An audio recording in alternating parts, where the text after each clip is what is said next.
Welcome, everyone, to the second instant reaction podcast of the day as the Philadelphia Eagles fall in an upset to the Tampa Bay Buccaneers, ending their season much earlier than a lot of people thought it would have been about a month and a half ago. My name is Peter Klein. Thank you very much for tuning into this. If you are here for the first time, make sure you subscribe to the channel, like the video. If you're here for the first time in audio format, make sure you subscribe to this channel and leave a review. I try to do these after some big things that happen in the world of sports. It's been mainly football so far, but that'll branch out as time goes on. But yeah, this was a shocker, to say the least, as the Eagles fall to Tampa Bay. One last plug here, I guess. Find me on social media. My name is Peter Klein. I am at Primetime Klein on Twitter, Instagram, and TikTok. Twitch.tv/PrimeTimePK.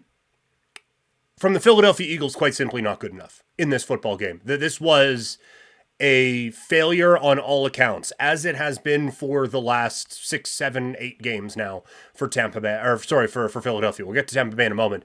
There is not one aspect of this football team that you can look at right now and say, okay, but they played well.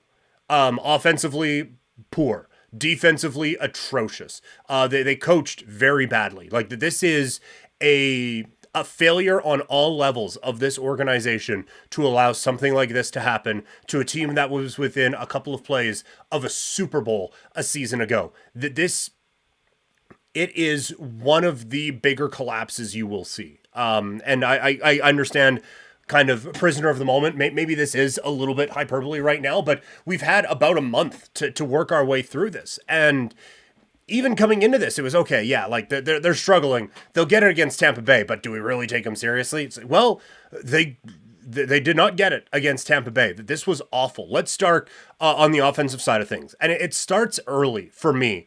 I feel like that was the key. Obviously, big moments throughout the game that were missed, but first quarter, the Buccaneers have just rammed it down your throat, like just absolutely did everything they wanted to on offense with the exception of score. That they do get held to a field goal, which is a big stop for that Philadelphia defense. But then the Eagles come out. Jalen Hurts under pressure on third down, throws it up in the air. And it's something we talked about back in the Buffalo-Pittsburgh breakdown. And this is, I think, an excellent example of what happens when you don't do what we were talking about. Talking about Stephon Diggs. Deontay Johnson did this too. So did Hardy, the receiver for Buffalo. You go in and like you run your route, you turn around and you're waiting for the ball to get there. What I thought Buffalo receivers did, Pittsburgh receivers did really effectively, they take that half step forward. And in this case, it probably needed to be a full step and a bit forward because Hurts is throwing and Britt comes in and hits his arm a little bit. So the pass sort of flutters and Goddard runs his route and he stops and he starts to back into it as if he's going to be making a catch in his belly, basically. And you have Antoine Whitfield all over you. Whitfield, who's been in the league like forever. He's on Madden games on the GameCube, I think. Like that's exaggeration, but it feels like it, right? He's been around for forever. He's going to knock that pass away 10 times out of 10. You have to be able to come up, attack that football, make that play, and maybe give yourself a chance to run around. Like Goddard's bigger than Whitfield. He might be able to break that tackle. That could be a big momentum-shifting play early in the game. Instead, he just backs away into the ball like it's going to come to him. Make that extra effort. Make that play. Go out and get that football. Instead, he doesn't. It gets knocked away. It's fourth down. They punt. Tampa Bay comes down. Chunk play, scores. Next drive. It's 10-0. The wheels have already started to fall off. If this game was in Philly, they'd be booing you already. But it's in Tampa Bay. The crowd is going. They're getting pumped. Cannons are flying off because there's a pirate ship back there. Everything is going insane. Once again, it's third down. Hurts, quick pass over to the left side. Goddard drops it. And I'm not putting this entire loss on Dallas Goedert. The pass definitely could have been in a better spot. And there was a couple of reads that Fields missed earlier. That they had one where one, I think, was doing just like a quick out. And the tight end was going into the flat, or the slot receiver was. And there were two defenders right underneath, but you could definitely complete that pass, or with a bit of touch, get it over to the up top receiver, and it just never happened. Instead, they went short, ended up being short of the first down, pass on the out, knocked away. Ball game, basically, is what it felt like. Really, is what it felt like. It's those key plays that this team was making 1,000 of a season ago, and they were making none of here. Like it's a couple of those examples where it just wasn't working. But to be fair, and again, like no level of this team played well. So I can't even say like, well, this is all on the defense. I think it's more on the defense than it is on the offense. This defense couldn't stop a thing. The middle of the field, it looked like a CFL game out there. And that is not a knock on the coverage of Canadian Football League defensive backs. It's just, it looked like they were playing with a field that was bigger on offense. Like it seemed like it was a cartoon. And as soon as Baker would get the ball, the field just like bloop, expands. And all of a sudden there's all this free room out there and Baker's just dealing to everyone, right? David Moore is making plays, and we've all absolutely know who David Moore is. Like there's just all of this room out there, and they're picking it apart, and they're getting no pressure on Baker. Rashad White is carving him up on runs up the middle.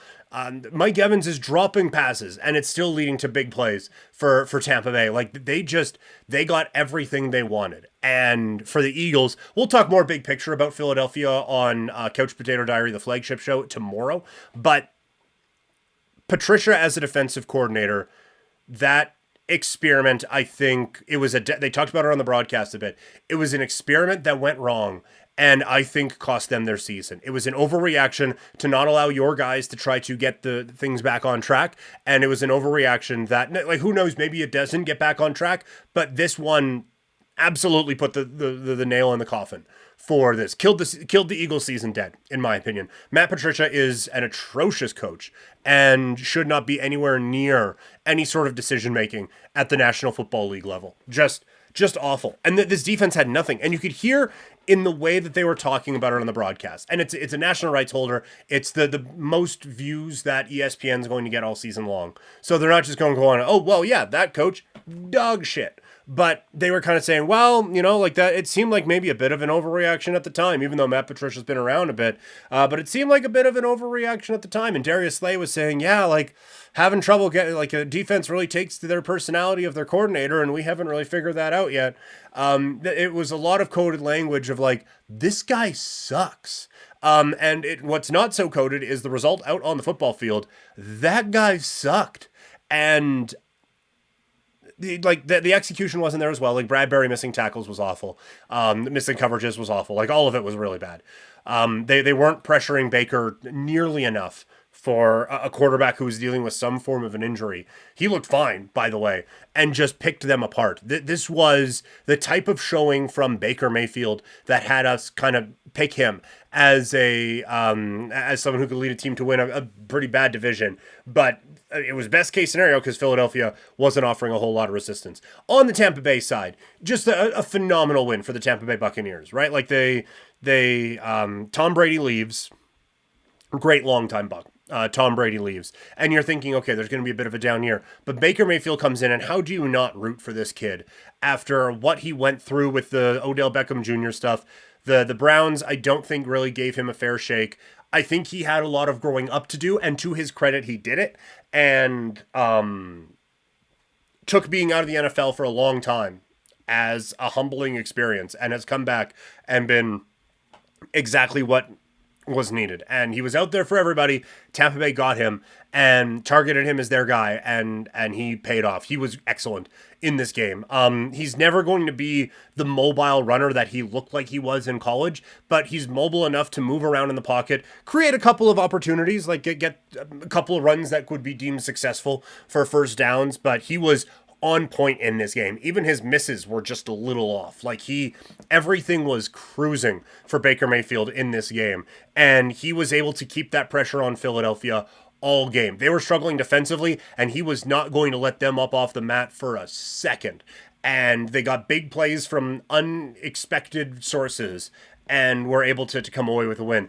On the defensive side, it's been a work in progress for Tampa Bay defensively all season long. The numbers season long aren't going to look very good, but they've been getting healthier and healthier and healthier as the season goes on, which means they are getting better and better and better as the season goes on. It's been fun to watch for Tampa Bay. We had a rooting interest in them financially at the regular season. They paid it off, and now they come up with a big-time win. And now, again, we'll talk about this a little bit more tomorrow. One of Tampa Bay or Detroit is going to be playing for a conference championship after the divisional round. It's wild, man. It's so much fun. But like overall, this was a dud of a weekend. But it leads to some gigantic storylines out of Dallas, out of Philadelphia, maybe a little bit out of Pittsburgh, but some marquee franchises with some big question marks now after the results here. And I think there's like obviously more of them from the Philadelphia side, right? Like, is Jalen Hurts that dude? I still think he can be. How different would this be if AJ Brown was healthy?